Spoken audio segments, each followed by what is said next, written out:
Hi friends, welcome to Adda 24/7. We are in the Scholar series for APM. Now you can use the same for your BFM also because this is a common series and it's useful in both APM, BFM and even ABFM. So in this Scholar series we are covering important theory, numericals, case studies, objective questions. So share it with your friends, share it on all your social media items. Okay? Like the Officers Adda 24/7 YouTube channel, click on the bell icon, subscribe to it. Okay? So let's start with the first question. See this. Bank should classify an account as NPA only if the interest due and the charged during the quarter is not serviced fully within. So when should a bank classify an account as NPA? 90 days from the end of the quarter in which it is charged, 30 days from the end of the month it is charged, 90 days from the end of the month in which it is charged, 90 days from the end of the date when debited. What is the right answer? 90 days from the here all these are confusing dates. Okay, we all know the answer. 90 days, 90 days, 90 days. Okay, 90 days you everyone knows, but 90 days from where? End of the quarter, end of the month again, or end of the date on debit. This is date, end of the date on debit. This is a tricky one because everyone amongst every banker knows, yeah, 90 days, 90 days, 90 days is to be taken, right? But what 90 days? How many 90 days? From where? Today? 1 year? Give me the comment section. Everyone answer in the comment section. The answer is D. 90 days from the end of the date on which it is debited. This is very important. Date on which it is debited. Okay? Got it? Next one. Now let's look at this question.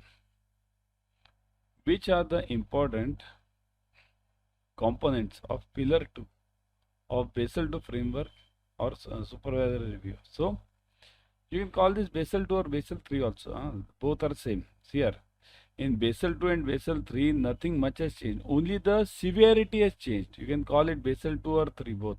Okay. So which are the important components of Pillar 2 of Basel 2 or 3 framework under that is supervisory review? Okay. So what are these? SREP and CRAR, ICAP and SREP, CRAR and ICAP, SREP, CRAR and ICAP. So now what can be the answer? Now before going on to the answer, you need to understand something, right? Okay. What is there in Pillar 2? Okay. Firstly, tell me everyone. Pillar 1 to 3. Give me the details of Pillar 1 to 3. Pillar 1 is what? Everyone, comment section. Pillar 1 is what? It is minimum capital, right? Minimum capital requirements, right? That is Pillar 1 requirements. Okay. Pillar 2 is what? Pillar 2 supervisory review, right? SREP or SRP. It depends on book to book what we call them. SREP or SRP. And Pillar 3. Pillar 3. What is Pillar 3 related to?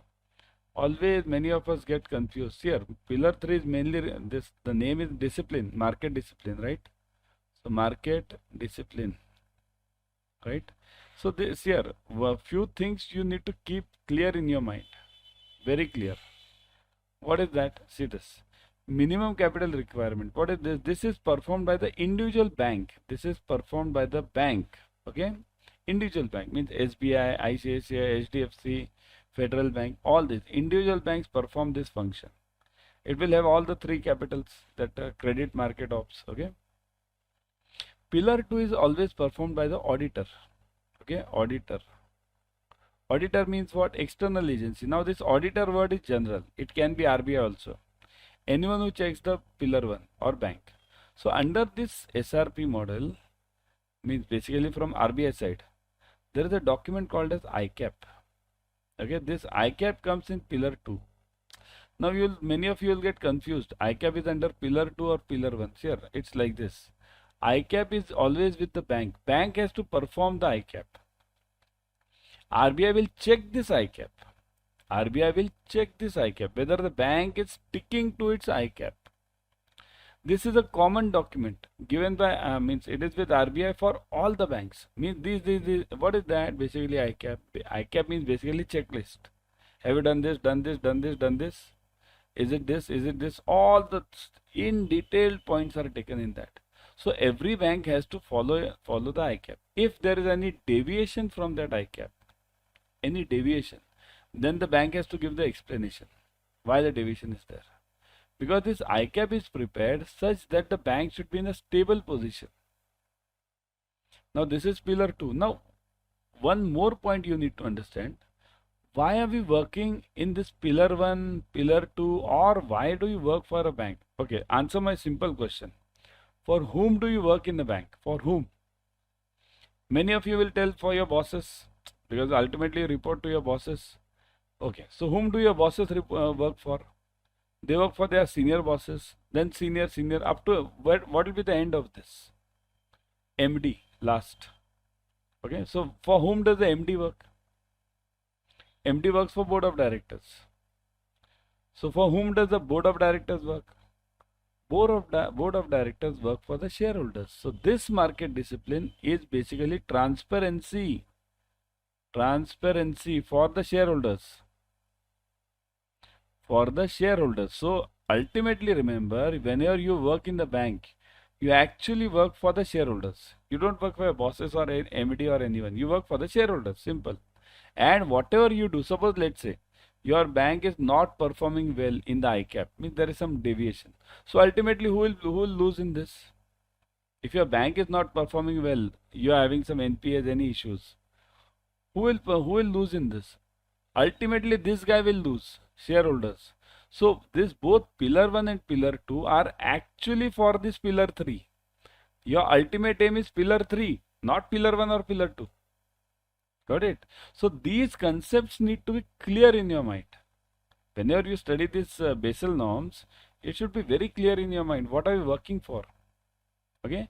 So now let's come to this question. Which are the important pillars? Already I have answered. ICAP is there. SRP is there. See this. B is the answer. Isn't it?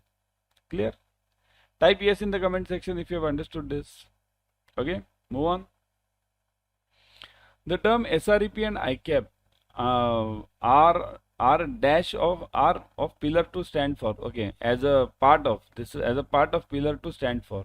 So SREP and ICAP as a part of pillar 2 stand for what? Supervisory review and estimation process and internal capital adequacy assessment process. Supervisory review and evaluation process and internal capital adequacy assessment. Now this is same everywhere. Internal capital, yeah, this is only changed. So this is out. Internal core adequacy. There is nothing called as core adequacy. Oh, so D is out. So A, B and C. Here it is internal capital adequacy assessment process. That is same. So either A, B and C. Now the only question is SREP. Supervisory review and estimation, evaluation and special review. Special review is something out. Okay, so this is also out. So only between A and B now. Supervisory review and estimation, evaluation. Only the crux of the matter is only this, estimation or evaluation. Now you answer this. Everyone, answer me. Is it estimation or evaluation? Let me see the answer from your side. I'll wait. Yeah. Is it estimation or evaluation? Isn't it? Think over it. Estimation or evaluation? Of course, evaluation, isn't it? Evaluation. 1000 times we have studied this topic, means many times I've taken in YT also, in the paid classes also. Supervisory review and evaluation process, that is SREP, and ICAP is what? This internal capital adequacy assessment process. Remember, process. It's after all a process. It will go on changing. See here, what did I say? ICAP is a document which is standard for the bank. Now this standard document will go on changing always, because as the technology changes, new risk will come into the banking system. So this ICAP will also change, isn't it? So the answer is B, SREP. Okay. Which of the following risk is not fully or properly captured in regulatory capital adequacy ratio? What do you mean by this? What is this regulatory capital adequacy ratio? First give me this. Let's forget the question. First, give me this answer only. What is capital adequacy ratio? CAR, or we call it separate name is CRAR, right? Same thing. Capital risk to weighted asset ratio, right? Or capital adequacy ratio. So what is the formula? Capital upon RWA, right? RWA. What is the capital? Two capitals, T1 plus T2, right? These two capitals are covered over here. RWA, we cover credit, market, and ops, right? These three risks are covered over here, right? Got it? Clear? So what is the question? Now look at the question. Which risks are not fully covered? Interest rate risk in banking book, credit concentration risk, liquidity risk, all of the above. Very tough. Yeah, really tough, because one of the options is really tough. One, you will immediately get it. Which is not covered? Okay, credit concentration. I'll move from easier to tougher. Easier is credit concentration. It's already covered. It is not covered. Okay, in CRAR. CRAR does not say what is concentration risk. See this. If let's say I am having 1 lakh rupees. Okay, 1 lakh rupees. I give the whole loan only to, let's say, one person, one party, one customer. Okay, or only one group of customer. Why one customer? Let's say I'll 1 lakh crore. Okay, let's talk about bigger figures. Okay, 1 lakh crores. Okay, now 1 lakh crore I give completely to one company, that is steel industry. Now not company, steel industry. Now there are various companies in this, right? Steel industry. It can be Vedanta, it can be Lloyds, it can be this Tata Steel, various industries, but all are in steel. Now tomorrow what happens? This steel industry as such, complete industry, it goes down. Why? Because there are some negative factors. China opens up the economy. China increases the steel production. It can happen. See, this steel industry is mainly dependent on China's market, China's production. If tomorrow China opens up enhances the steel production, all the companies in the world will face the problem. Okay, or the consumption in China decreases, infrastructure consumption, the all steel industry goes down. So this is concentration risk. So best thing is what? 1 lakh crore if I am having, I must distribute it in what? At least four separate 25 each. So that even if steel industry goes down, remaining 3 will cover me up. So credit concentration is not covered in CRAR. Clear? Second one, interest rate risk in the banking book. Very important. This is what I was talking of, the toughest part. Interest rate risk is always, in studying BFM, whenever we study the BFM, we always study the the interest rate risk. I'll just write IRR. Understand this. It's not IRR which we study regularly. Okay, that internal rate of return, and that, remember this internal rate of return. Where did we get this? Yeah, IRR. Can anyone tell me where did we get this IRR? There is a parallel word to IRR. There's one more term. What is the term called as? What is it called as? One is IRR, second one in the comment section. Yeah. Whenever you want to get an IRR, I'm not talking of this interest rate risk, internal rate of return. Whenever you want to get the internal rate of return, what should be 0? Something should be 0. NPV should be 0, right? That's what I wanted. IRR, NPV. So this IRR, NPV, we are not talking of this IRR over here. Huh? This is interest rate risk. So I'll just add N over here, INRR, so that you don't get confused. INRR, okay, interest rate risk. So interest rate risk is always covered for 2 parts. Always remember in banking. One is basically banking. This books in the banks are of 2 parts. Books in the banks are of 2 parts. Okay, one is trading book, trading, and second is banking book, banking. Okay. So always remember, interest rate risk is covered for trading book. It is never covered for banking book. Why? Because the bonds purchased in the banking book are never sold. They are kept up to maturity. So this is not covered. So A is also the answer, not covered. Liquidity risk, that is also not covered. What is liquidity risk? Liquidity risk is a regular problem for all the banks. Means even you and me face the liquidity risk in life. at the month end, whenever your salary gets ended, means whenever you get the salary, okay, after let's say 20-25 days from that, okay, till the next salary, you are always in the financial crunch, right? So that is liquidity risk. Same thing happens with the bank also, okay. So these things are not covered in this. So the answer is D over here.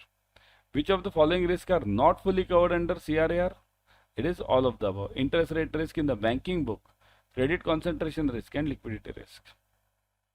Which of the following risk is fully or properly captured in the CRAR? Now, earlier not captured. Now, which is captured?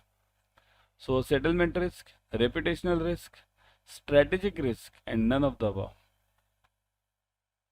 Now, it is which of them is captured?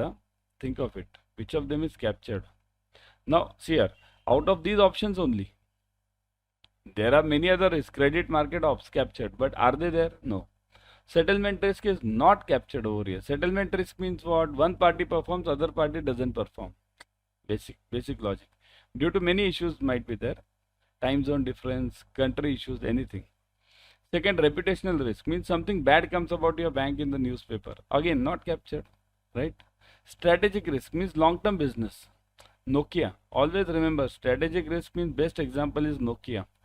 Nokia, there was a time in somewhere in 2004 to 2010, right? Many of you might be remembering this.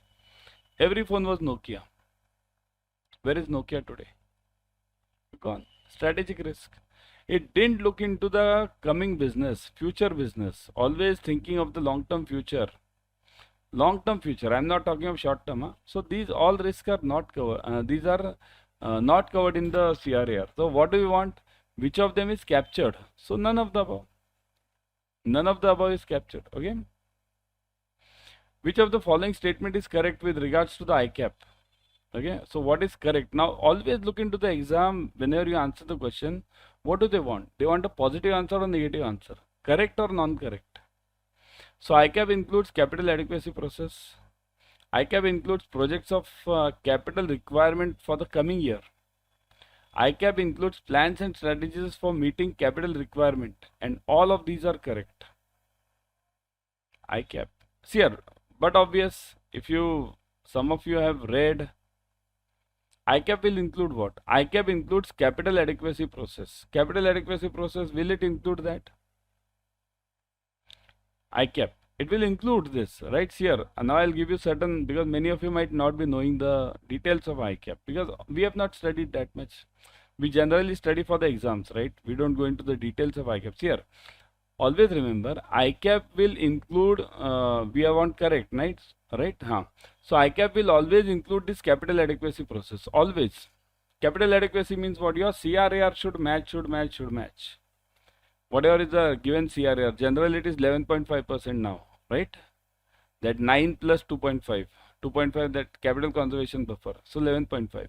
So it must surely be there. So ICAP should definitely, means your CRAR should stick to this given norms. ICAP includes projects of capital requirement for the coming year. That is also important.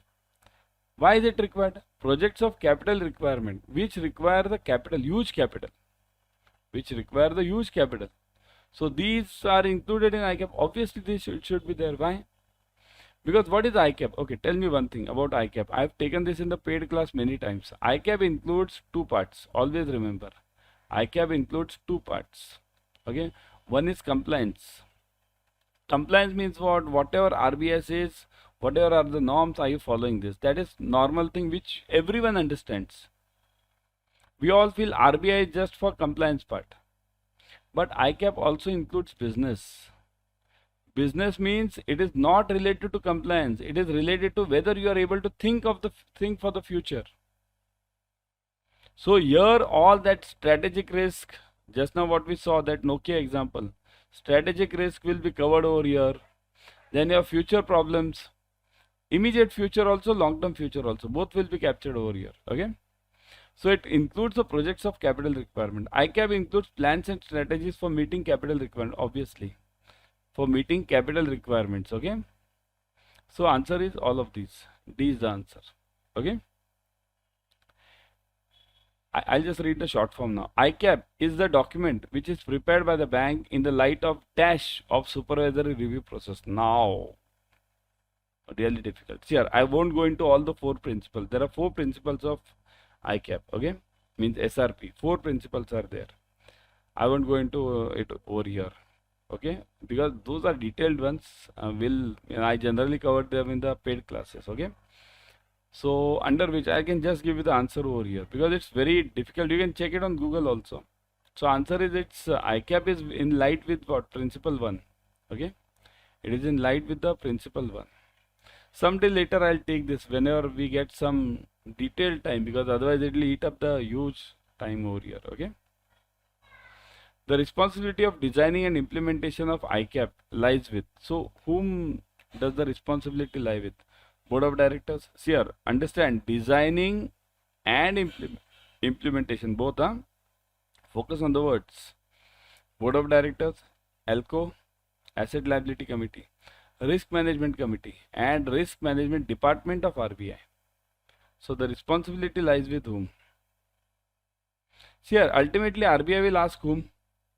Suppose if there is any problem in the bank, anything happens, whom will RBI ask? RBI will ask with these guys only, Board of Directors. So the responsibility ultimately lies with Board of Directors. Many of you have answered this RMCB. RMCB is there, obviously. But what is RMCB? RMCB is directly reporting to Board of Directors. RMCB is a committee which reports directly to Board of Directors. So ultimately who is responsible? It's Board of Directors. Okay. The implementation of ICAP should be guided by what? Risk appetite of the bank concerned, principle of proportionality, exposure of the bank, all of the above. So it should be with whom? Yeah.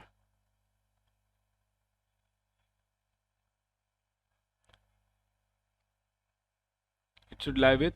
Here, the implementation is guided by principle of proportionality. Okay. Okay. Some guys are asking me what is this principle 1 at least. Principle 1. Some of them are asking me what is this principle 1 in the comment section. See this.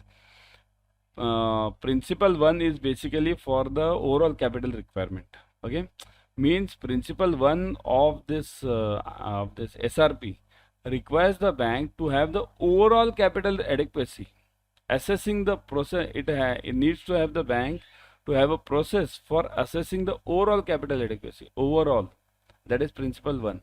There is one more principle that the auditor or RBI will expect the bank to be above the regular CRAR, means expected CRAR. Then if there is any problem in the bank, this supervisor or the auditor should immediately jump in. I am giving simple words and try to take the corrective actions. So these are the three principles. One more is there, fourth. Okay. So every bank is expected to perform as per the given norms. That is fourth. So these are the four principles. First one is this. Okay. That banks to have a process to assess the overall capital adequacy. Okay. That is principle 1. That's why I said it's a big topic. We'll take it sometime. Now this question of proportionality. So ICAP is guided by the principle of proportionality. What is this proportionality? See here, it's very simple. Let's say I'll give you two examples. Okay, one is let's say any big bank. Let me call it SBI, biggest bank in India, and one of the biggest in the world also now. So SBI, and second one let me call it any name. It's a random name given. Aniket Cooperative Bank. Okay, Aniket Cooperative Bank, some bank anywhere, XYZ area. Okay, both are banks, both are under RBI. Okay, Aniket Cooperative Bank. What is the job of Aniket Cooperative Bank? Simple, loans, all that term loan, CC, only these two, term loan, CC, and what? Only two. Okay, term loan, CC, TLCC, CC, deposits. Saving current FD, right? Saving current FD, SB, CA, and FD, right? Simple job. Now this bank is dealing in only these two things. No LC, no guarantee, no derivatives, nothing. But SBI is having 1,000 things: loans, deposit, derivatives, then traded derivatives, untraded derivatives, right? Then what? LC, funded, non-funded, right? Means this. what takeout finance, all these things. Now, whose overall this circumference or area is bigger? SBI is having much bigger area, whereas this bank is having only this area, right? This much area. Now, tell me, can you apply the same rules to SBI and this Aniket Cooperative Bank? No, you can't. Because the problem is what? Look at the structure of this bank or overall functioning of this bank and look at the overall functioning of this bank. This is called as proportionality. The bigger the bank, the complex are the problem, the complex are the products. And accordingly, we have to change it, right? We have to change the ICAP also. The same ICAP document for Aniket Cooperative and same ICAP for SBI. SBI will laugh at it. It will say, what is this, right? Move on. As per the ICAP, the capital plan of the bank should outline capital needs, anticipated capital utilization, desired level of capital, limits related to capital, general contingency plan. Everything is included, man, isn't it? By the name itself, you can see, right? So, ninth answer is what? Give it in the comment section, everyone. Fast. Comment section. Fast. Name itself. Look at the points itself. Capital needs, anticipated capital utilization, desired level of capital, limits related to capital. By now all of you know that these things are required, right? So answer is A. Simple one. Move on. The use of framework and dash framework. This is dash, I think. Yeah. The use of dash framework. The use of dash framework can provide the management of the bank a better understanding of the likely exposure of the bank in extreme circumstances. Look at this. Likely exposure of the bank, likely in extreme circumstances, means what? Whenever things which have not come up till now earlier may come up someday. Like for example, if I had asked you in 2019 August 2019, if I would have asked you, do you think the world will stop for next 2 years? Means if I had asked you in August 2019, do you think the world will stop in next 2 years? No, we would have called myself a fool. How can this happen? Nothing can happen. Can the whole world stop? No. But what happened? It stopped. World stopped. 2020 COVID, 2021 COVID. The whole world stopped. So these are extreme situations which have not been seen up till now. They can happen. This is called as stress testing. Stress. Okay. Other one is back testing. Back is a regular thing. Okay. So coming back, the use of dash framework will help the bank to look into the extreme issues. So what are these? ICAP, SREP, scenario analysis and stress testing. I think I gave you the answer. Yeah. Isn't it? I gave you the answer, right? These are extreme situations. These are given by stress, right? Stress testing. This is always for, stress testing is always for something which has not happened up till now and may happen. In this stress testing, we have scenario analysis. Always remember, stress testing always moves hand in hand with scenario analysis. Okay. Last one. Sorry, not last one. I was in different thing. Okay, chalo. Next one. The first objective of ICAP is, what is the first objective of ICAP? To provide adequate capital, to mitigate all possible risks, to identify all material risk and all of the above. To provide adequate capital. Can any bank provide an adequate capital? It can never. What do you mean by adequate capital? Adequate capital means you can say that I'll have a complete funds with me for any situation. Do you know the situation? You don't know the situation. So you can't have adequate capital. So this is out. You can only make the process. See here, ICAP, understand the word ICAP, process. You can only have the process better. So that if anything happens tomorrow, stress testing, you can definitely provide for the capital at that time. Mitigate all possible risk. Can you mitigate the risk? Never. Mitigate all possible means what? What all risk can come in future, I'll mitigate it. Have you seen the risk? Same thing, August 19. Had you seen COVID? August 19. Did you see COVID at that time? You can't. So out. Identify all the material risks. Here, identify all the material risk. Material means what? This is known as the present situation. Material word means present. Identify all the present situations. Of course, in August 19, you couldn't have predicted COVID, but in that scenario, whatever was possible at that time, whatever risks were available at that time, that you could have predicted. So that is the answer. C. Okay, clear? Type yes in the comment section if you have understood here up till now. Everyone type yes. Okay. Okay, next one. Now, prudential guidelines on income recognition, asset classification and provisions were introduced by RBI on the recommendations of which committee?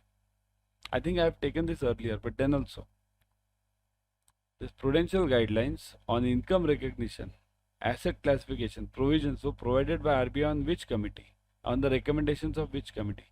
Rangarajan, Chakraborty, Deepak Mohanty and Narsimham committee. In the comment section, everyone. Comment section.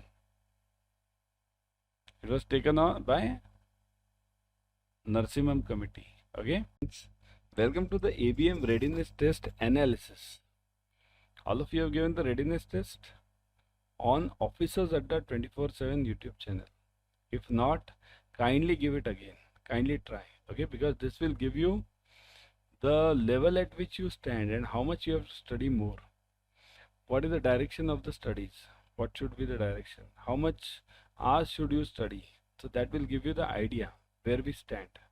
So definitely give the readiness test on Officers Adda 24/7 YouTube channel.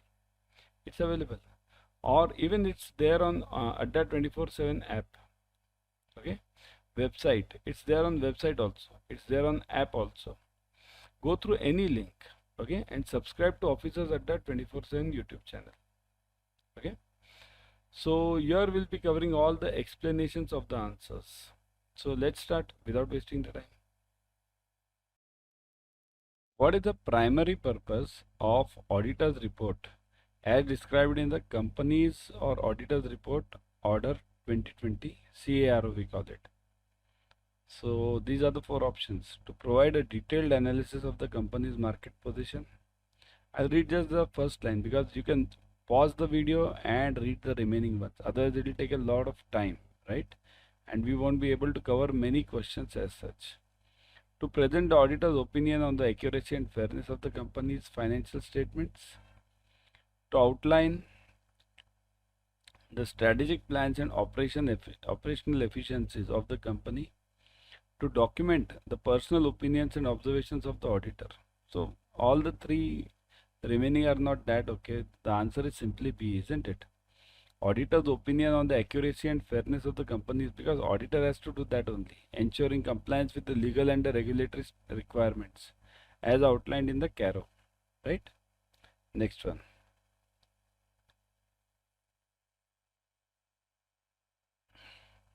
ABC Limited has a current ratio of 3.1:1 and a quick ratio of 2:1. If the excess of the current assets over quick assets represented by the inventories is 24,000, calculate the current liabilities. Now look at this. This problem is very simple. It's basically from your JIB accounts. Okay. So 16,000, 36,000, blah blah blah. You can see this. Now you can try this. Okay. Or even I'll solve this. See this. 3.5:1 current ratio. Quick ratio is given as 2:1. Quick ratio means liquid ratio. Liquid assets upon current assets. Now something inventories are given as 24,000. So quite simple one. So now look at this current ratio. 3.5:1. So what is current ratio? Current assets upon current liabilities. But current liability, look at this, a current liability. Quick ratio is what? Liquid assets upon current liability. So current liability is common in both. Okay. So let the current liability be X. So current assets equals to what? 3.5 into X, right? 3.5 into X. So liquid assets are 2 into X. Just multiply this 2 with the current liabilities. Okay. Now if I subtract this current assets minus quick assets, then the difference which remains is inventories and the prepaid expenses. But prepaid is not given over here. So we'll directly take this inventories. So inventories equals to current assets minus quick assets. So 24,000, that is already given 24,000 inventory.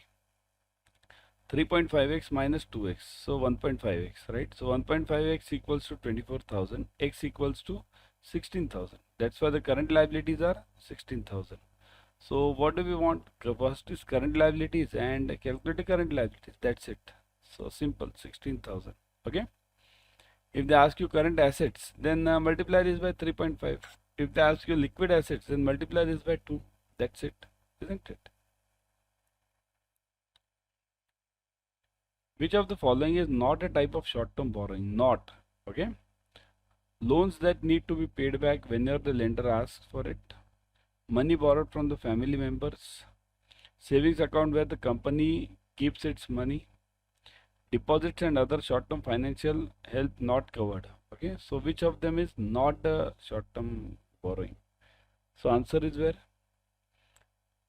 Savings account where the company keeps its money for future use. So that is not the short-term borrowing. Now look at the explanation also. The option that is not a type of short-term borrowing is C. Why? Savings account where the company keeps its money for the future use. So short-term borrowings are about the money a company needs to pay back soon, like loans that can be asked back at any time, money borrowed from the close associates or related businesses, and other short-term financial supports like deposits.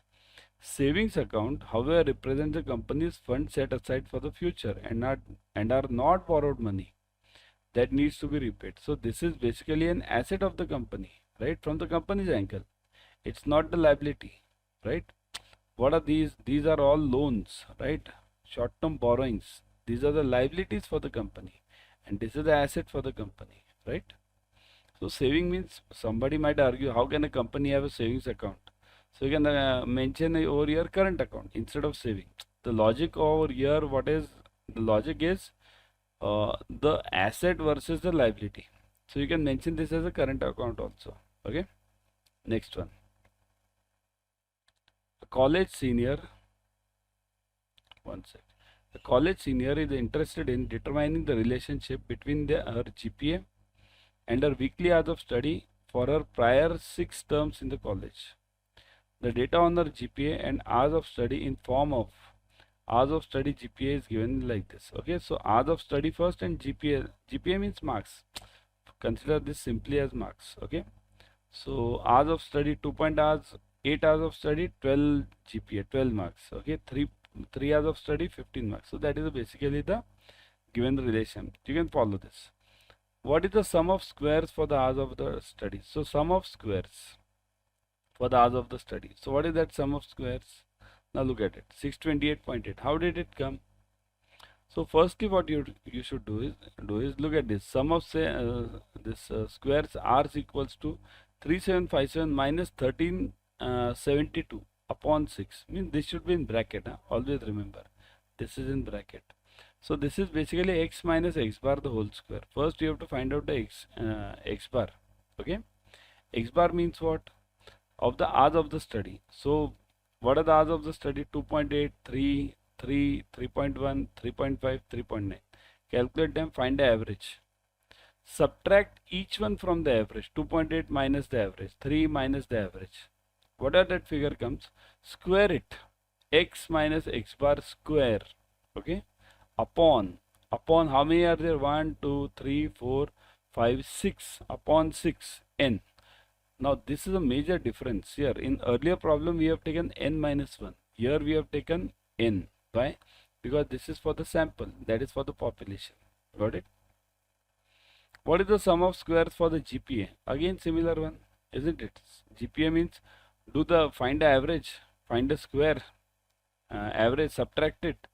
So x minus x bar. Okay.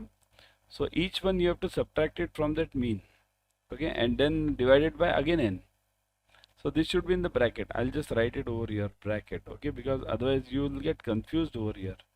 This is for the whole bracket. Similarly for the earlier one also. Okay. Next.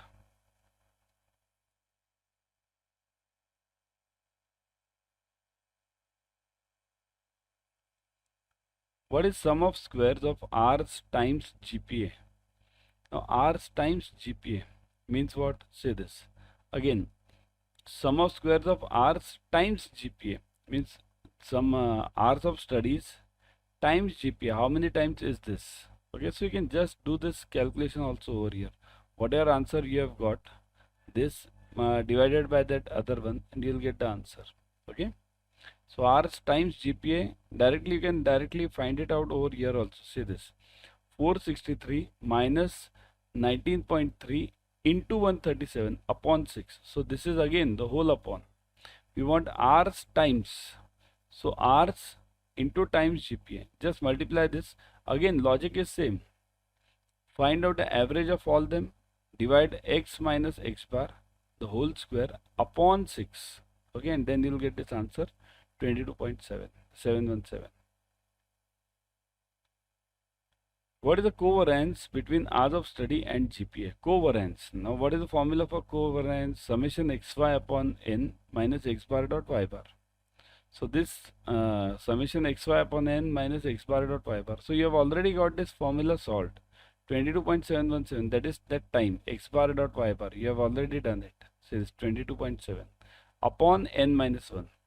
So 6 minus 1, that is 5. Okay, 4.543. What is the correlation between the hours of the study and GPA? So how do you solve this? Hours of the study and GPA correlation. So you want actually R. Okay, R equals to what? Covariance upon psi x psi y. So covariance you have got it just now, upon psi x psi y. Psi x psi y means standard deviation. Okay, so standard deviation of x and standard deviation of y. So these are the figures, you get it, you directly get the answer 0.9954. What does the current ratio signify in financial management? Current ratio. What is current ratio? Current asset upon current liabilities. Okay, let's see the options. The proportion of company's long-term investments to its long-term liabilities. Is it so? Long-term? No. The ratio of company's total assets to its total equity. So total assets including fixed assets? No. The ratio of company's total current assets to the current liabilities. This can be the one. Used as an indicator of company's liquidity and its ability to meet short-term obligations. So C can be the answer. Let's see, look at D also. The percentage of revenue that remains after paying for the direct production expenses. No, that's not the one. Revenue that remains after paying for, that is called as operating profit. Okay, this is out. So answer is C. Okay, that's quite simple one, isn't it? JIB accounts, you had this. The ratio of total current assets to total current liabilities used as an indicator of the company's liquidity and its ability to meet the short-term obligations. Got it? So answer is C. You want, I can give you this explanation also. It's there. Look at this. The current ratio is the financial metric used to evaluate a company's liquidity by comparing its total current assets to its current liabilities. It is expressed as a simple ratio and serves as an indicator of the company's ability to meet its short-term obligations with the short-term assets. The benchmarking of the healthy current ratio is often cited as 1.33:1, suggesting that every unit of liability there is a 1.33 unit of asset. So for 1 rupee liability, I am having 1.33 rupees asset. This ratio generally goes from 1.3 to 1.33. Okay, some companies, some banks take it 1.3 also. 1.29 is also considered. 1.29 to 1.33. The ratio signifies that the company has surplus of assets over the liabilities in the short term, which is technically referred to as net working capital. Got it? A high current ratio indicates better liquidity, meaning the company is in a good position to cover the short-term liabilities with its short-term assets. Okay. Now next is maximize this minus x1 minus 2x2. Now this is a big problem. Always remember this. If this problem comes in exam, it is very difficult for you to solve, to be frank. These are the four equations. This is a objective function and these are the constraints given. These are the constraints. So solving these constraints, you have to do it two ways. Either you can do it graphically or through simplex. So both the ways it can be done. Simplex is the toughest one. Okay. See this, this slack variable. So this is done by simplex. Okay. Don't go by. I'll suggest you practically always try to solve it using graphical method, because There you have to draw the equations, these lines. I have taught this in the paid classes. So there you have to do this using this equation straight lines graphical method, and then find out the feasible area and that feasible region, and then solve it. Because simplex method will take around 2 to 3 pages to solve. There is a slack variable involved in this. See this, various functions are there. Convert the minimization to maximization case by changing the signs of the decision variables in the objective function. So z equals to x1 plus 2x2. So we have changed the sign first. Okay. Convert the inequalities into equalities by adding the slack variable. So you have to add. So that's why it's a big problem. See this, how long will it go? From here, second iteration, third iteration, isn't it? That's it. Here you get the answer. Do you have time for this? And that also for how many marks? Hardly it will be 2-3 marks, right? So that's why follow the graphical method. That's the best method. Okay. What role does executing a model play in simulation? So what role does executing a model play in the simulation? So it is an inflexible rule that must be followed. It involves restating of values for the objective functions and constraints. It is essential for determining the effects of the inventory rules. It is a guideline that guides the creation of models, and answer is D. So it is a guideline that guides the creation of models. Look at the question. What role does executing a model play in the simulation? Executing means carrying out the model. See, there are two things always in any model, any project. One is thinking, means putting it on the paper, and third is actually building it. What does it mean actually, to be frank? Say this. Suppose if I am doing a construction of a building. So first I bring that building on the paper, right? That is called as plan. And then execution means I actually start building that, constructing that building. So that is execution, bringing it into live existence. Okay, so answer is D. It is a guideline that guides the creation of models, means physical creation. Okay. Building and executing a model is only guideline, and these are not the rigid rules. This indicates the process of executing a simulation model is not strict fixed rule that must be followed without deviation. See here, not a strict. So as I told you, while actually doing the construction of the building, you have to change the rules, right? Many times you have to change it. Instead, it serves as a general guideline that aids in construction and development of the models. Okay.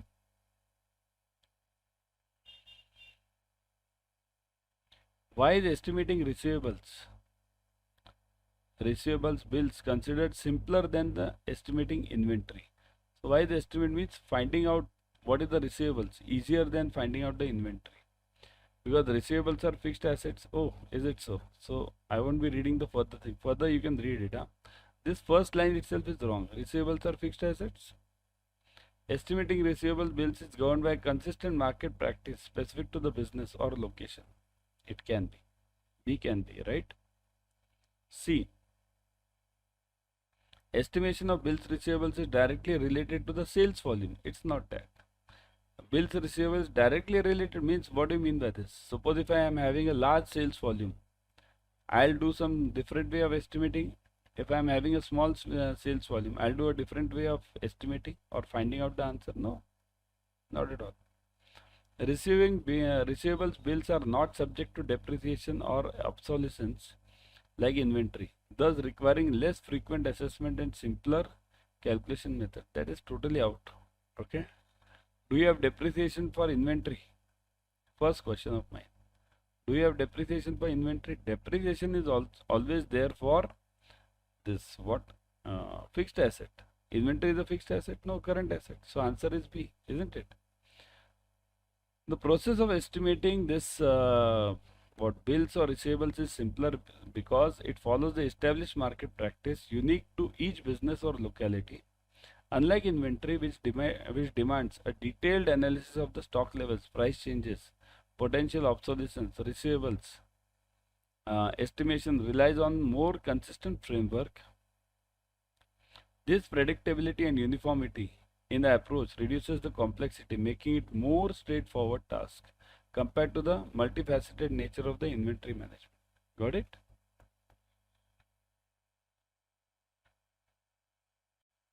Next, suppose we have an exam score of 10 students in a class.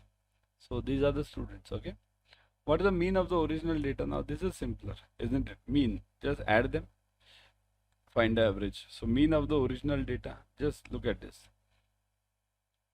Mean is calculated by adding all the values and dividing it by the total number of values. So all these values are added, divided by 10. This should be bracket. This printing has not done properly, okay? This should be in bracket. Got it? So 832 upon 10.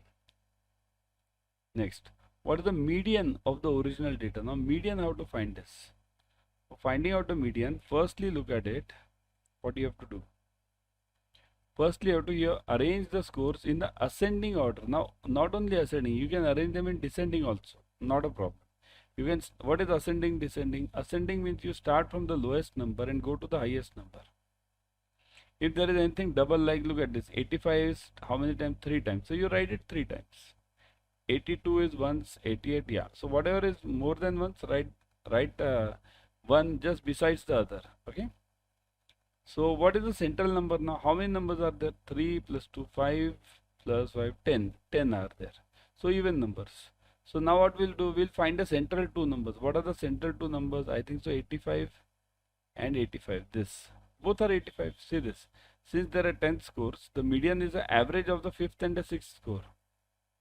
But both are 85. So answer is 85. Isn't it? Now what is the mode? Mode of the original data. Mode of the original data is whatever comes maximum times. So what comes maximum times? 85. Right? So that's a mode. Look at this explanation. The mode is a score that occurs with the highest frequency.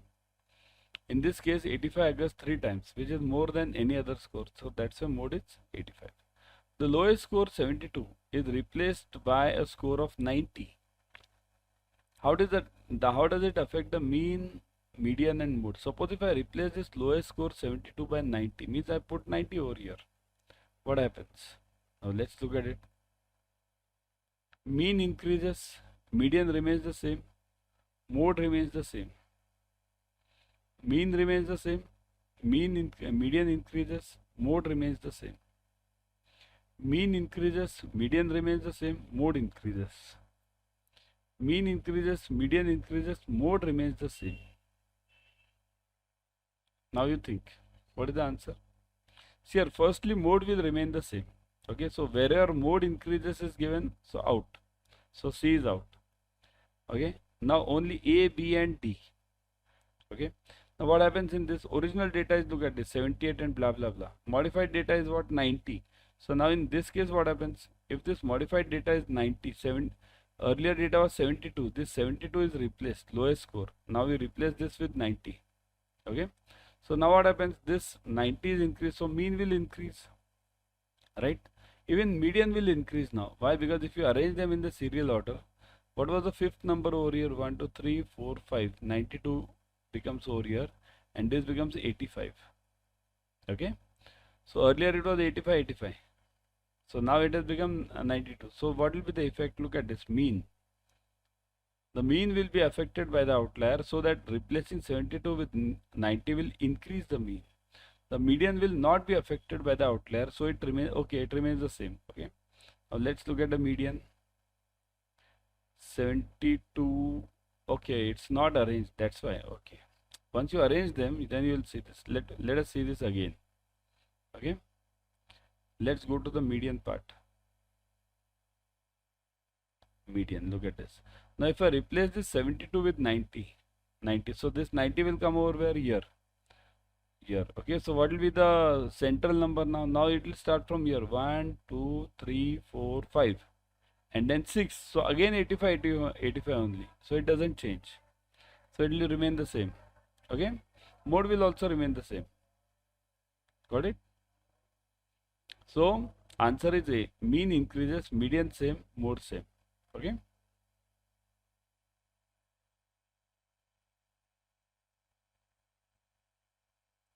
Next, if a new student joins the class and scores 95 in the exam, what will be the effect on the median? Mean, mode, and median means new student. Now there are 10 students. Now one more has joined. So now there are 11 students and the score is 95 of that guy. Now let's look at it. So again, the options are same. Mean increases, median increases, mode remains the same. This you can read. Now let's solve this. Adding a new score 95, we will have higher than the mean of the original data set. Right? So mean will increase the overall mean. However, since 95 becomes the new highest score, it will not affect the median. Why? Because median is and that 3 times. Is 95 coming 3 times? No. So median will be the same. Median will be the same. Why? Because this will again 95 will be what? 11th student. So 11th student means what? 12 upon 6. Sixth number. What is the sixth number? Again 85. So 85 remains the same. Median is always, what is median? You arrange them in serial order, and whenever you are having odd numbers, then the central number is here 85 only, I think so, isn't it? Yeah, 85 remains the same. Mode remains the same because 85 is 3 times. Nothing changes in this case. Okay.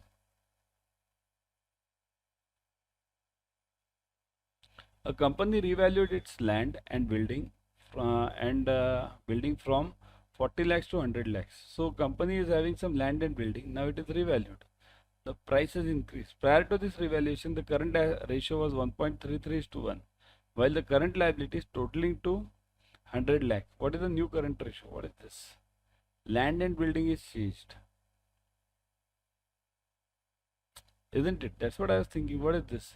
See, this land and building is changed. What has it to do with the current ratio? Current ratio has nothing to do with it. Current ratio is only current ratio. Stock, inventory, debtors. Land and building doesn't come in current ratio. So the answer will be the same, 1.33. It doesn't change at all, right? The revaluation pertains solely to the fixed assets, isn't it? Which means it does not affect the current assets or the current liabilities. Therefore, the current ratio remains the same, unchanged. Why are banks advised to limit the maturity of the bank guarantees to not more than 10 years? Bank guarantee should not be more than 10 years. Why? So let's look at the options. To avoid excessive risk associated with the long-term market fluctuations which can significantly impact. Okay, so I'll just read the first line now again. Okay, excessive risk associated with the long-term market fluctuations. Because the guarantees with the duration beyond 10 years can adversely affect the bank's asset liability management by introducing potential long-term financial obligations that may not align with the bank's liquidity. This can be the answer. B. Let's see. C. To comply with the international banking regulations that impose strict limits on duration of financial guarantee. There are no international banking regulations. No. Nobody in this world can tell you that how long the guarantees shall be given by you. Okay. There are certain countries who give you 100 years guarantee to their banks. Forget it. Out. To ensure that a bank remains at a high level of liquidity for day-to-day operations. What is this? Day-to-day operations has nothing to do with 10 years guarantee. Okay, answer is B. Clear, simple. See this, maximum 10 years to manage the asset liability management effectively. ALM is crucial for the banks as it involves managing the risks that arise from the mismatches between the maturities of the assets and the liabilities. Issuing long-term guarantees can introduce substantial long-term obligations that might not align with the bank's liquidity needs. Okay, long-term obligations. Got it? Interest rate risk management and overall financial planning. So it will affect the same. By considering the impact of very long-term duration guarantees on ALM, bank can avoid the potential financial strains that could affect their ability to meet the future obligations, maintain regulatory capital requirements, and support healthy liquidity levels. So that's why we don't give long-term guarantees, because actually there is a huge fluctuation. Okay, so that is one of the major reasons. Got it, everyone? Next one. Which of the following statements is not true regarding the importance of security possession in the banks in the loan appraisals? So not true regarding the importance of security possession in the banks. Security possession in the banks means basically what security we have taken from that customer. Now look at the options. The possession of the security is crucial because it allows the bank to avoid all legal processes in case of default, offering a straightforward path to recover the loan amount without any legal involvement. Direct possession of securities such as through lock and key advances is favored to mitigate the risk associated with the legal system's inefficiencies. Holding security, particularly inventory, directly impacts the overall risk rating of the loan proposal by providing a tangible form of protection. The method lock and key advances, where the bank holds the keys of the inventory storage, has been traditional practice to ensure security of the loan. Okay. And answer is A. The statement that is not true about, here, what do we want? What is the actual question? Look at this. First, you should always look at the actual question. Not true. Okay, you want not true, right? So not true means the statement that is not true is true about the importance of security possession in the bank loan appraisals is A, which suggests that the possession of security allows the bank to completely avoid all legal processes in event of default, right? So if you have the security in your possession, it will be totally with you, so nobody can touch it. So all the legal formalities will be avoided. Remaining thing you can read it later, okay? Because it's a big thing, and I don't think any one of you has to do the PhD in this security, right? We want only to clear our CIB, okay? Firm that adopts aggressive working capital strategy would likely means a firm that would adopt a working capital strategy that is aggressive. So what would it do? Hold a substantial amount of fixed assets, minimize the amount of short-term borrowings, finance fluctuating assets with long-term financing, minimize the amount of funds held in the liquid assets. So the answer will be D. Minimize the amount of funds held in the liquid assets, right? So minimize the amount of funds in the liquid assets. An aggressive working capital strategy focuses on reducing the amount of cash and other highly liquid assets to increase potential returns even at the risk of the lower liquidity, right? So this is the basic logic behind it. Next, fill in the blanks. Differentiating run lengths now means one strategy involves conducting simulation for a dash period of time. Alternatively, another approach is to extend the run length to gather a dash sample size, a feasible option given the capacity of the run models on the computers. Now these are all the parts of the same problem or same theory, okay? Yeah. A third method is to continue simulation until reaching a state of equilibrium. Simulated data aligns with dash data. For instance, in scenario, simulated demand conforms to its dash frequencies. So this is all related to the same topic of simulation, okay? Now let's look at the options. Designated, substantial, historical, prevalent.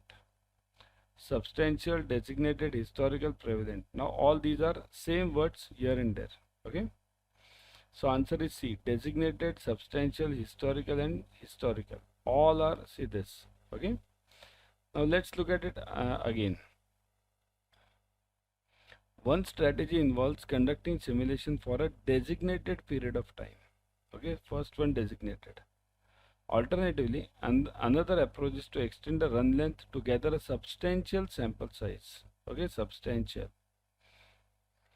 Feasible option given the capacity to run models on the computers. A third method is to continue simulation until reaching the state of equilibrium. Simulated data aligns with the historical data. Okay, so whatever is a simulated data, whatever is a thought of data, it will align with the historical data. For instance, in our scenario, simulated demand conforms to its historical frequencies. Alright, so these are the options. Got it? Next, what is the characteristic feature of fixed cost in production? See here, feature of fixed cost. Okay, it varies directly with the level of production. increasing as production increases and decreasing as the production decreases to efficiently allocate resources per unit of the output. Okay, it varies directly with the level of production. Is it so? Fixed cost remains unchanged regardless of the level of the production. So this can be the answer. From zero to full capacity utilization, making it difficult to allocate on per unit basis. Examples include depreciation. It is the sum of all the costs that fluctuates with sales volumes. Here, fluctuates with sales volume. Is fixed cost fluctuating with the sales volume? So this will not be the answer, isn't it? Because fixed cost is fixed. See here, it's like this. Suppose if I bring a machinery and I don't use it, so the cost of the machinery is gone at any cost, isn't it? It won't be returned. D. Fixed cost is determined by the market and external economic conditions. Is it so? No, means you mean to say the cost of the machinery changes as the market conditions change. No, adjusting automatically to maintain the competitive pricing and profitability margin. So right answer is B only. Okay, because fixed cost once done is fixed. Okay, fixed cost is the type of cost in production that remains constant irrespective of the level of the production. This means that whether a company is producing at zero level or at its full capacity, the fixed cost will not change, isn't it? This characteristic makes it challenging to distribute the fixed cost into cost per unit of production, as it does not vary with the quantity of the goods produced. An example of fixed cost is depreciation, which is the charge taken for wear and tear of assets over time, and it remains the same regardless of how much the company produces using these assets, right? So once a fixed cost is fixed, it remains fixed. Okay, why is it important to assess the fixed asset coverage ratio FACR and security margin coverage ratio while evaluating a loan application? These two ratios have gained newly the importance. Okay, fixed asset coverage ratio and security margin coverage ratio. So why is it important? Why are these two ratios important? See this. To determine the maximum loan amount that can be offered on the current market value of the borrower's assets and the historical performance of the similar assets. Because these ratios help in understanding the potential for the future asset appreciation, thus providing insights into borrower's long-term financial stability and growth prospects. Is it so? Next, these ratios provide insight into the security and recovery prospects in case of borrower default by assessing the value of the fixed asset and security margins as fallback options. So this is the right answer. Fixed asset coverage ratio means how much fixed asset is there which will cover my loan. Okay, so answer is C. You can see over here. D option, to calculate the interest rates and loan terms most beneficial to the bank, that is out. Okay, this has nothing to do with fixed asset. So now look at the explanation also. The assessment of fixed asset coverage ratio and security margin coverage ratio, it's here, it's roughly one and the same. Fixed asset and security margin, both are coverage ratio. It's crucial in the loan evaluation process as these ratios provide insights into the security available for recovery in event the borrower defaults, right? They help lenders understand the extent to which the borrower's fixed assets and security margins can cover the outstanding loan amount, acting as a financial cushion. By evaluating these ratios, lenders can gauge the risk associated with the loan and the likelihood of recovering the lent amount, means the amount which is given, if the borrower fails to meet its repayment obligations, right? So basically it is to cover your repayment obligations only. Whether you will be able to cover it or not properly, that's the only question. Okay, so this analysis is a part of the broader risk management strategy to ensure that the bank or the financial institution has adequate safeguards against the potential losses from defaults. Got it? Next,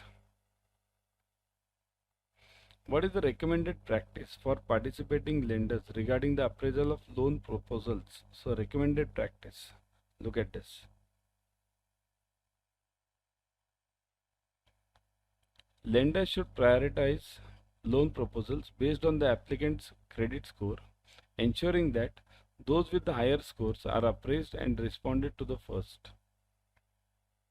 Lenders are advised to implement procedures that allow for the appraisal of the loan proposals in a time-bound manner, ensuring decisions are communicated within the reasonable time frame.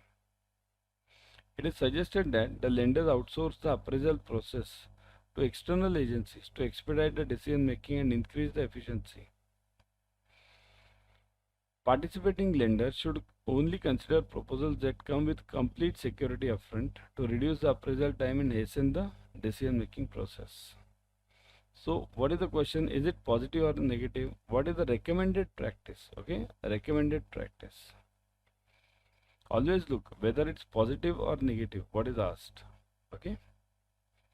So now, in this case, what is the answer? The answer is B. Why B? Look at B option. What was that?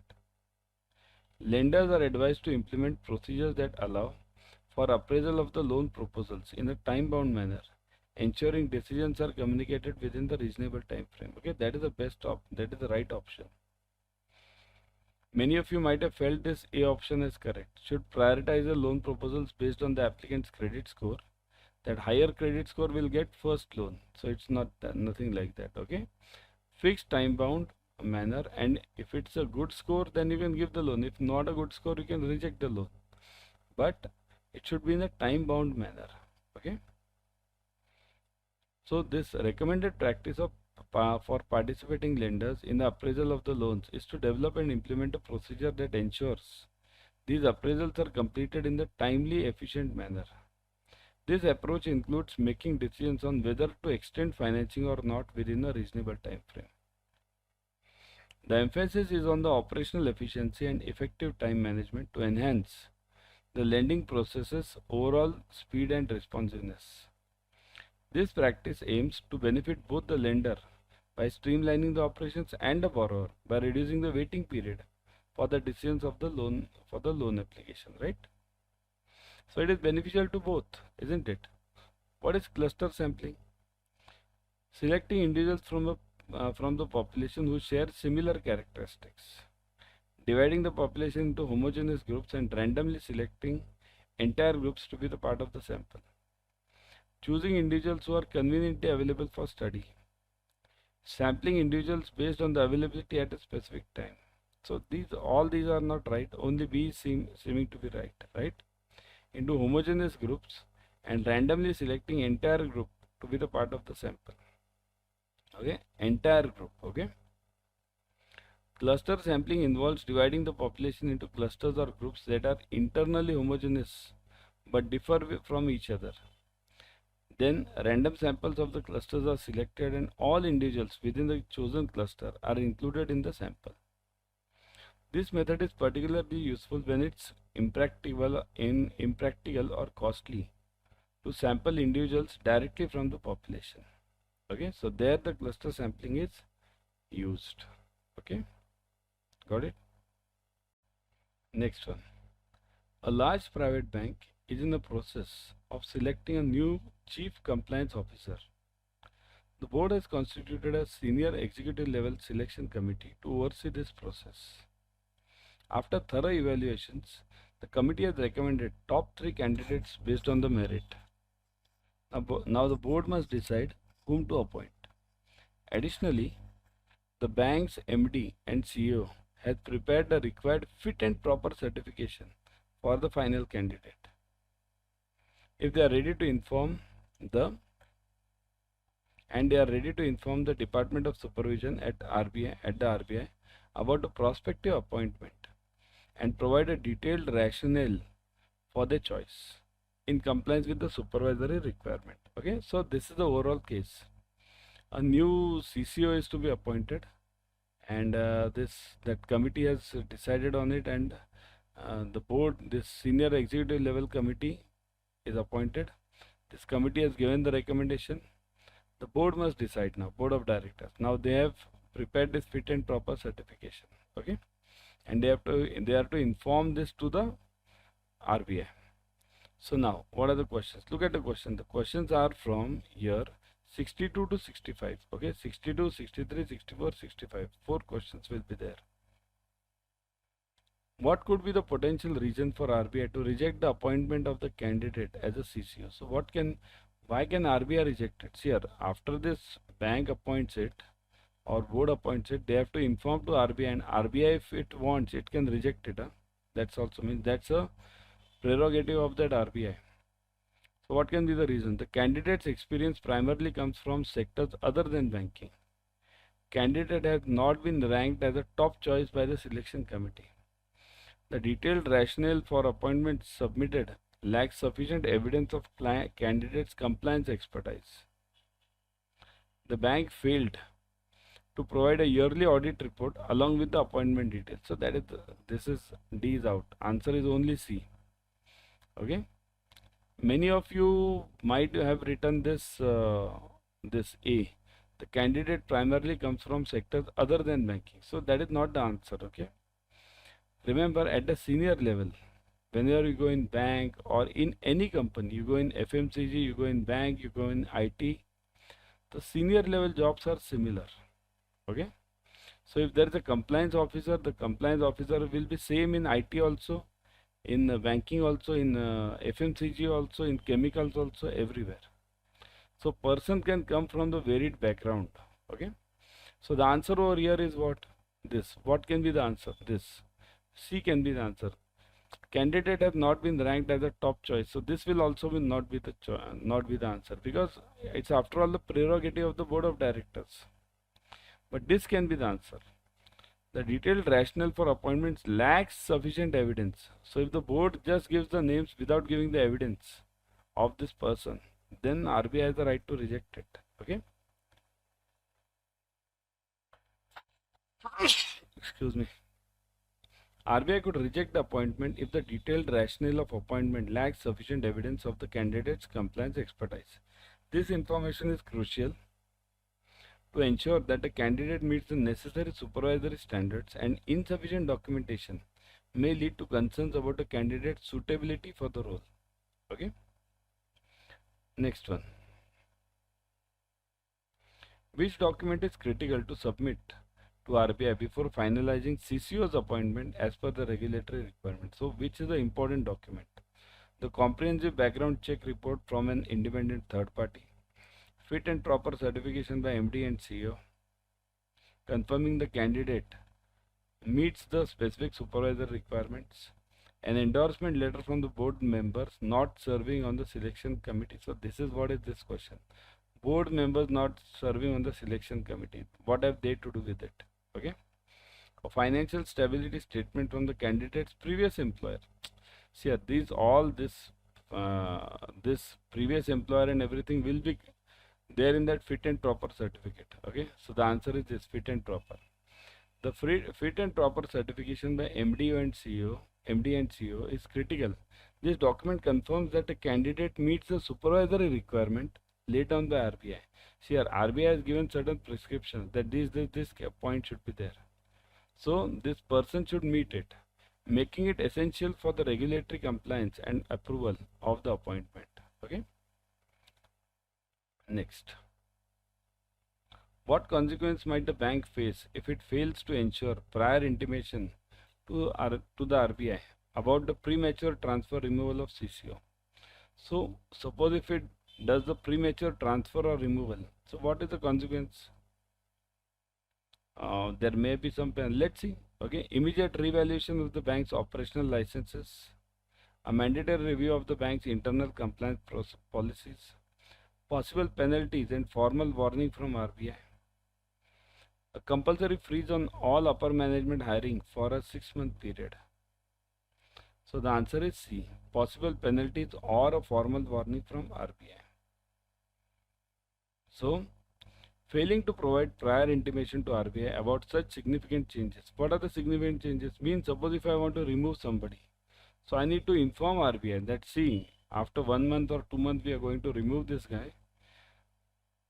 and we are going to select somebody else, can result in penalties or a formal warning. This failure goes against the compliance protocol set by the RBI, and adherence to these protocols is crucial for maintaining the trust and regulatory approval of the banking operations. Okay. Next, 65. Last question of this. In the event of discrepancy between the selection committee's recommendations and the board's final decision, what is the most likely protocol of the bank to follow for appointment of CCO? Means what? Here, understand the case. There was a committee which gave some recommendations and the names, and board has to finalize. Suppose if there is a discrepancy, means they don't agree to each other about certain name, then what is the protocol? Reconvene the selection committee to reassess the candidates' rankings. Seek additional external legal advice to validate the board's decision. Prepare detailed report comparing the top candidates for reassessment by the board. Submit both the committee's recommendations and the board's final choice to the RBI for approval. So the answer is A. What is A? Look at it. Reconvene the selection committee to reassess the candidates' rankings. Okay. So again we have to bring that committee. Again we have to make this committee meet and then decide on it. If there is a discrepancy between the committee's recommendations and the board's decision, the most likely protocol is to reconvene the selection committee to reassess the candidates' rankings. This ensures that all considerations are reviewed again, maintaining the integrity of the selection process and ensuring the best candidate is chosen in alignment with both committee insights and the board perspectives. Okay. Now the case is over. Next one. According to RBI, fraud encompasses all instances wherein the bank has been put to loss through. So what is the fraud? Where the bank is suffering the loss through. So what is the answer? Poor financial performance of the borrowers, mismanagement of the bank funds by its employees, deliberate deception to secure unfair and unlawful gain, and external economic factors affecting the borrowers. So the answer is obviously C, isn't it? Deliberate deception. Deception means fraud. Okay, fraud or wrong image creation, wrong document submitting. Okay, to secure unfair and unlawful gain. Okay. So this is the right answer. Remaining all things are situational. These are not frauds. The RBI's perspective on fraud involves cases where there is a deliberate act of deception intended to benefit unfairly or unlawfully, thereby causing the financial loss to the banks. This aligns with the general legal understanding of the fraud under the various provisions of IPC 1860. Okay. Remember, it's not only losses. Suppose even if the bank is not suffering a loss, it is gaining a profit. But if it has done some wrongdoing, deliberate act of deception, this customer or in, then also it's a fraud. Okay.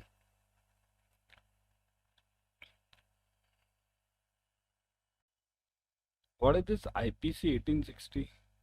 It is Indian Penal Code 1860. Now the things have been changed. Remember, there is a new law which has been brought in, right? Just 5-6 months back. But still in the books it's going on IPC 1860. Now it is Bharatiya Nyaya Samvidhan they call it. Okay, that's a new law which has been brought. There has been major changes in these IPC and others. Okay. Hi friends, welcome to Adda 24/7. We are in the Scholar series for ABM. Here we are covering the important theory, numericals, objective questions and case studies. So follow the series till the end. Everyone, kindly share the video with all your friends, okay, on all your social media, and watch this till the end. Okay, let's start. Which of the following statements are correct with reference to the kurtosis? Kurtosis, okay. A normal curve which is symmetrical and bell-shaped is known as a mesokurtic curve. If a curve is peaked at the top, it is known as plateaukurtic curve. If a curve is more flat than the normal curve, then it is known as leptokurtic curve. So which of them is correct? Only 1, 1 and 2, 2 and 3, 1, 2 and 3. Think over it. Let me check the answers from your side first. Yeah, everyone, try to answer in the comment section. Which one is correct? Let me see.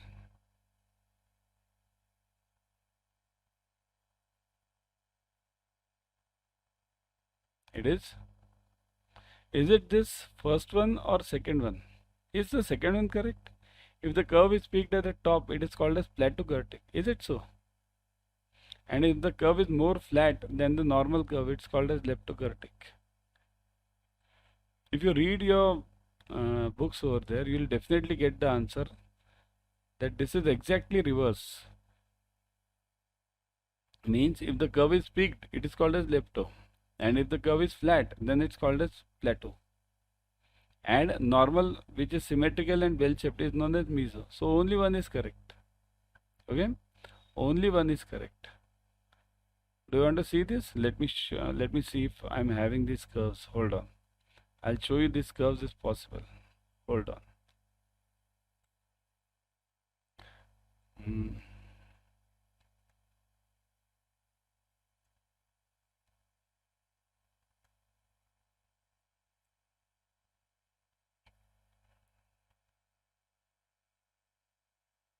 See this. Yeah, I'm having this.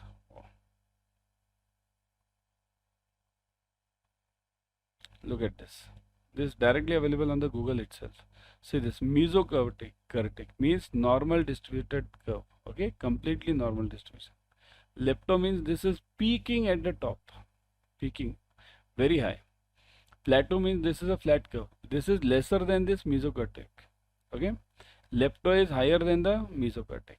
Okay, so that's why remember this difference. And there are certain calculations also for this. This we teach it in the paid class. I'll be teaching them in the paid class. Okay, so that's why I would suggest join the paid classes ASAP. Okay, it's starting from 1st of May. Huh? Don't forget this. It's starting from 1st of May. Okay, so got it. Next one. The summer holidays for schools and colleges led to increased revenues of travel and tourism industry. This is an example of secular trend, cyclical variations, seasonal variations, and irregular variations. Now this is the easiest one. This is the easiest one. Yeah. Secular, cyclical,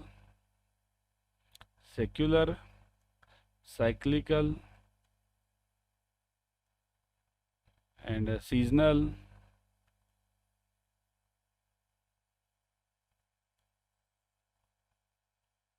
Okay, and irregular fluctuations. So what are these basically? What are these? So what is the answer for this? Okay, first get the answer. See here, the answer I'll give you. The answer is simple. It is coming every year, isn't it? Holiday for schools and colleges will come every year. Okay, so this will be the part of what? This will be the part of seasonal. Seasonal means what? Here I'll show you.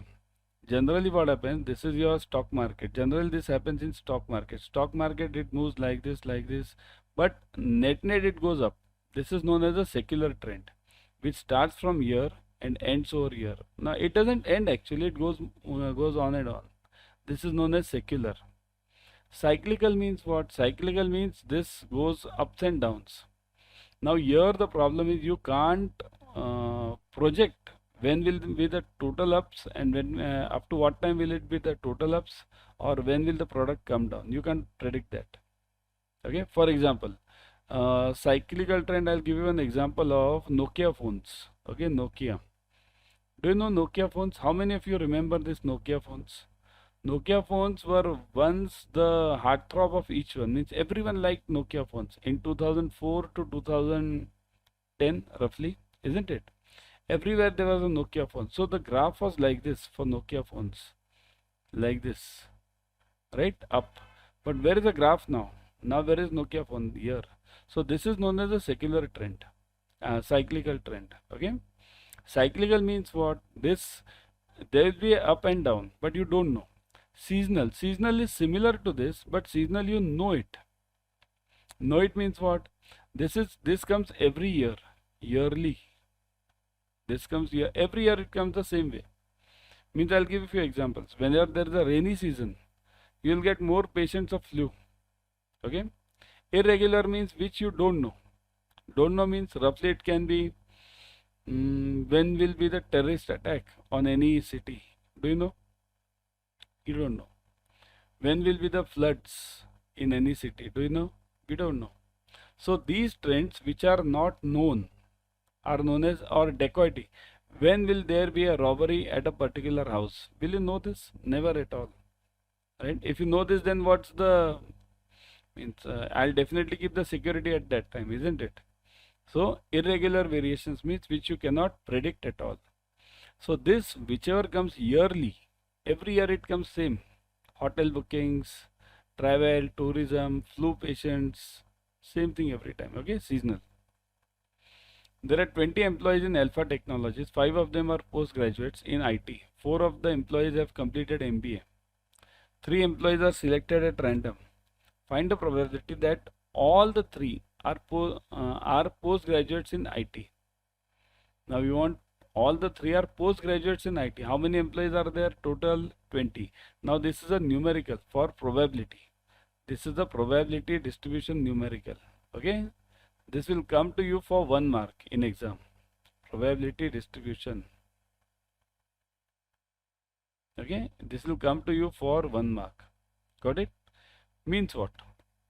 Now how to solve this? How many employees are there? 20. Okay. 20 employees total. Total equals to 20. 5 of them are PGs in IT. 4 of them have completed MBA. So now IT, I'll just write PGIT, I'll write it, okay? Or yeah, let's write it PGIT. How many of them are PGIT? There are 5, okay? How many of them are MBAs? MBAs are 4, right? Now what do you want? 3 of the employees are randomly selected. You select 3 of them, 3 selected. Now how do you select 3? Firstly, you need to have the probability for the probability formula. What is the probability formula? Probability formula is always required upon total, or you can call it means success upon sample space. Okay, you can call it that way also. Success upon sample space. So I'll write it simple. Probability equals to required or success. I'll write it success upon sample space. Now what is the success over here? You tell me what is the success. Find the probability that all 3 are postgraduates in IT. Means I want PGIT. All of them should be PGIT.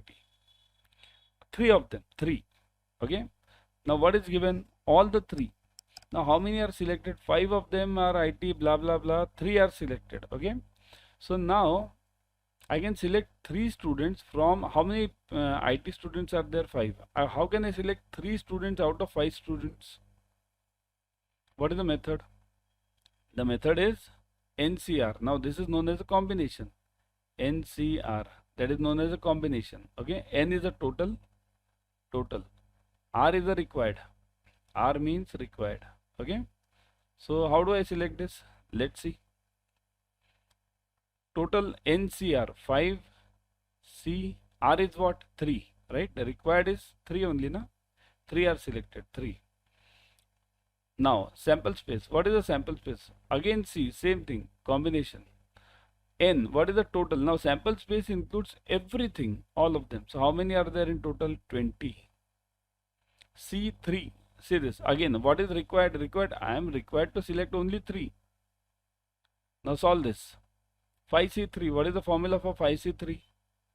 5C3. So 5 factorial upon 3 factorial into 2 factorial, right? N minus R. N factorial upon R factorial into N minus R factorial.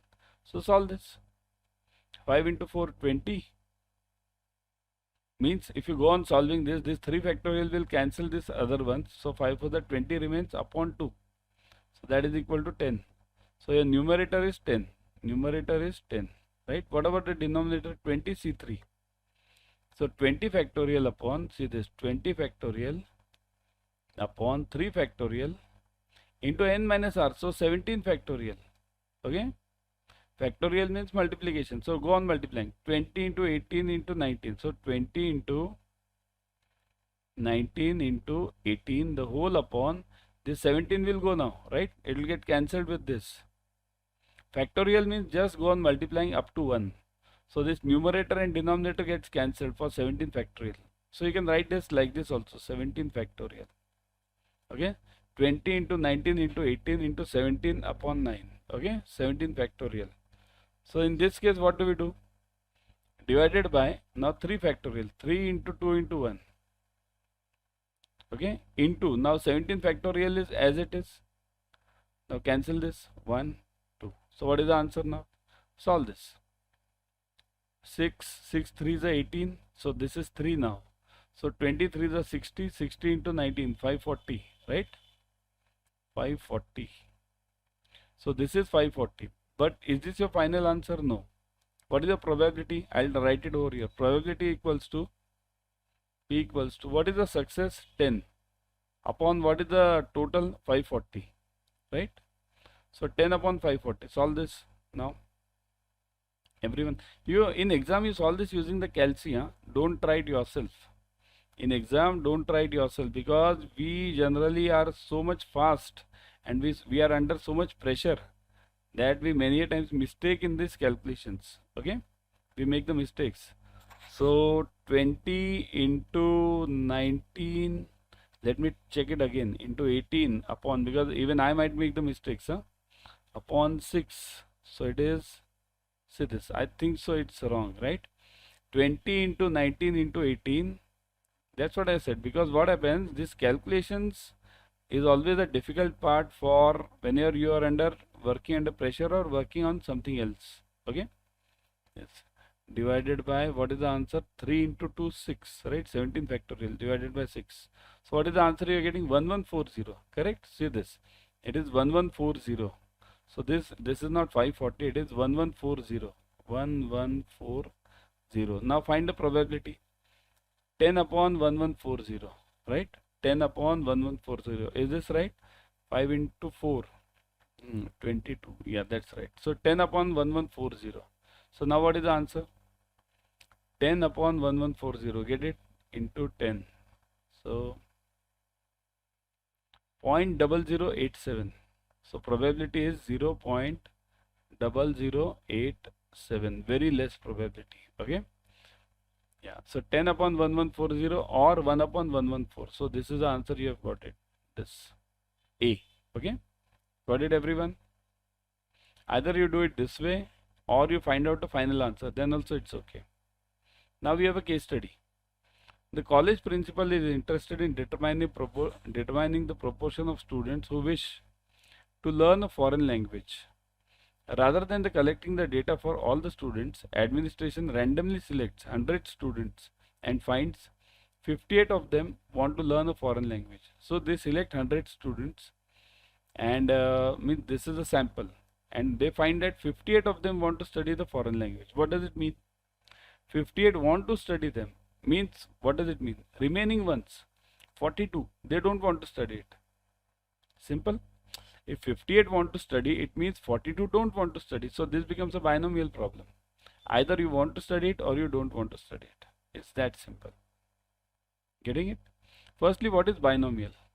Binomial problem means whenever there are multiple samples taken or multiple trial done, and there are only two possibilities per trial. Either you do this or you don't do this. Either you like this or you don't like this. That's it. So that is binomial. There are three probabilities for you in your CIB, ABM. Bernoulli, binomial, and the last one is this Poisson. Okay. So all the three are important. You get the questions on generally two, binomial and this Poisson. Bernoulli you generally don't get it. Okay. So now what about this problem? This college principal is interested in learning who wants to study this foreign language. 100 students sample is taken, 58 of them want to learn this foreign language. Okay. So what do we do in this case? How do we solve this? What is the sample proportion? Now this is so simple. Sample proportion means what? Sample proportion. What is the sample size? Sample size is given as n. I'll write it over here. N equals to what? 100. Okay, sample size is 100. What about this success rate? What is the success? Those who want to study. Success equals to 58. Okay. So now what is the probability? Means, or you can call it the sample proportion. This is the probability of success. Basically it means probability equals to 58 success upon sample space 100, right? So it is 0.58. Are you getting this? See this, 0.58. Got it? Next one. Using 95% confidence interval, estimated true proportion of students who want to learn foreign language. Now 95% of the confidence interval. Now what do you mean by 95% of the confidence interval? Now understand, there are always three major confidence intervals. Three major, okay? Confidence intervals.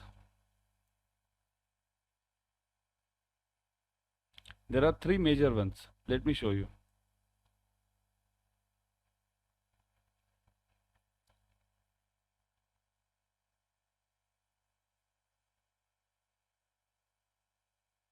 Say this. These are the confidence intervals. There are always three major ones: 68, 95 and 99. Generally, these are the three taken: 68, 95 and 99. See this one. This one, I think so, yeah, that is the right one. See this, 68, 95 and 99. 68%, 95% and 99.7% they call it. So generally we call this 68 is one psi, one standard error, 95 is two psi, two standard error, and 99.7 is three psi, three standard error. Okay. So you want 95%, means two standard error you wanted. You want the answer for two standard error. Now what is the answer then? Let's solve this. Okay. So now, using 95% confidence interval, estimated true proportion of students who want to learn. So 95% you want to learn. Now what is your final answer? 0.58. Now let's, I'll show you how to solve this. Okay.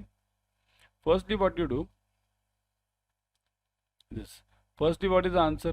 0.5. What are you getting? 0.5 something, isn't it? 0.54 was the answer. Your true answer. 0.58. Okay. So your answer was 0.58. 0.58. That was your true answer. Now you have to take some part over here. Means this is 0.58.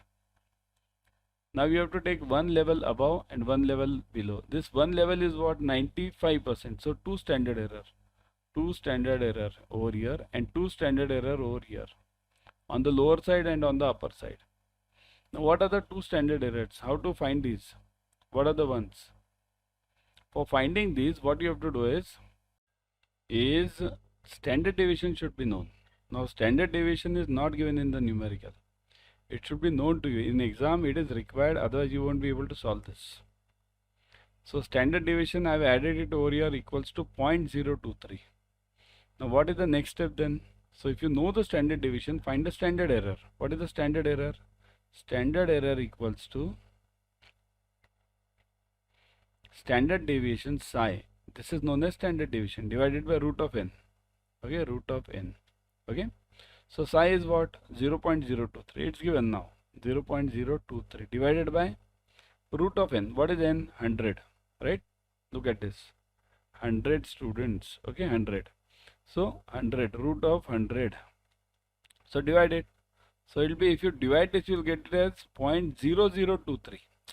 Getting this? This will become 10, and this divided by this 0.023, it will become 0.0023. Now this is your standard error. Now you want what? 95% confidence. So 95% confidence means two standard error. Two standard, I'll write it psi dash. This is known as psi dash. 2 psi dash. So what is 2 psi dash? 2 into 0.0023. Okay. So it is 0.0046. Right. Now next step is what? What is your mean? Mean means what is the answer you have got? The answer you have got from the first question is sample proportion, means probability of success, that is 0.58. So this, what you have to do, 0.58 plus or minus 0.0046. Now do it. So it will be, answer will be, now there will be two limits over here, right? One is lower, one is upper. So upper will be what? 0.58 and then add this 46, right? So 0.5846. And what will be the lower limit? Lower limit will be 0.058, means it will be something 57, right? 57 and 63, 53, something like this. Okay, 57, 7, 53 something, 46, yeah, 53 it will be, right? 46 na, so 53, yeah, 53, 54. So now what is the answer you have got? Look at this, 53 or 54, you will get it, 54. Okay, so this is the answer. Look at this, B is the answer. Okay, so this was a problem. Now before going, I would suggest everyone to join the Adda 24/7 Zeal batch. Okay, join it ASAP, because in the Zeal batch we are covering all the numericals, objective questions, case studies. Let me show you. Okay, we are covering all the numericals, objective questions, case studies, plus the theory also. Important part is theory. So join this ASAP. It's starting on 1st of May. So the exam is, and this Zeal batch is right at the time of your exam. Means what happens in this? In this, whenever this exam, this batch will get over, you'll be having your exams. So the knowledge will be fresh in your mind. You can join the Mahapack also. In Mahapack, you are getting multiple batches, 15 plus batches per subject. Okay. How to join this? Let me show you. Go to Adda 24/7. See this. For going to Adda, see here, I'll always suggest you to go through the app. In the app, you get 1% extra. Okay. Go through the app. Adda 24/7. Okay. Here it is. Now, click on JIB and CIB. Click on CIB June 24. Clicked. Now look at the Zeal batch. The Zeal batch is over here. Click on the Zeal batch. Now you'll see this. All the ebooks, test series, live classes, recorded sessions, doubt solving, counseling, experienced faculties, everything you are getting. And at what cost? Click on this buy now. Look at this, buy now. Put the code Y432.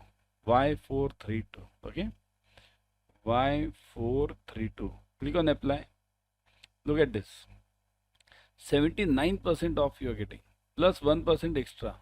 So 80% net. 1% through the app. So 80% off you are getting discount. So immediately join this. I will always suggest you to join the Mahapack also. In Mahapack, you get multiple batches. Multiple means what? 15 plus batches. Now look at this. Mahapack. See here you are getting double validity. Double means what? You buy for 6 months, you get it for 12 months. You buy for 12 months, you get it for 24 months. And 80% discount is there. Okay. That is still going on. Click on the code Y43. Click on the buy now. Put the code Y432. Click on apply. Look at this, 79% off. So net 80% you are getting using this app. Now if you look at this Mahapack, the salient features, you will get all the details. Structured classes, live and recorded, Telegram, all the Telegram and various groups, physical counseling. You can go through this. Also the complete portions material is given. Okay, complete syllabus, updated syllabus, what does this Mahapack consist, so you can go through this and then buy it. Okay, but I'll suggest you, because we are covering all the important points, theory, numericals, objective questions, case studies, so join it for this, and you will be reaching at the right time for your exam. Means the exam, this Zeal batch will get over at the right time. Okay, when your knowledge will be fresh. Okay.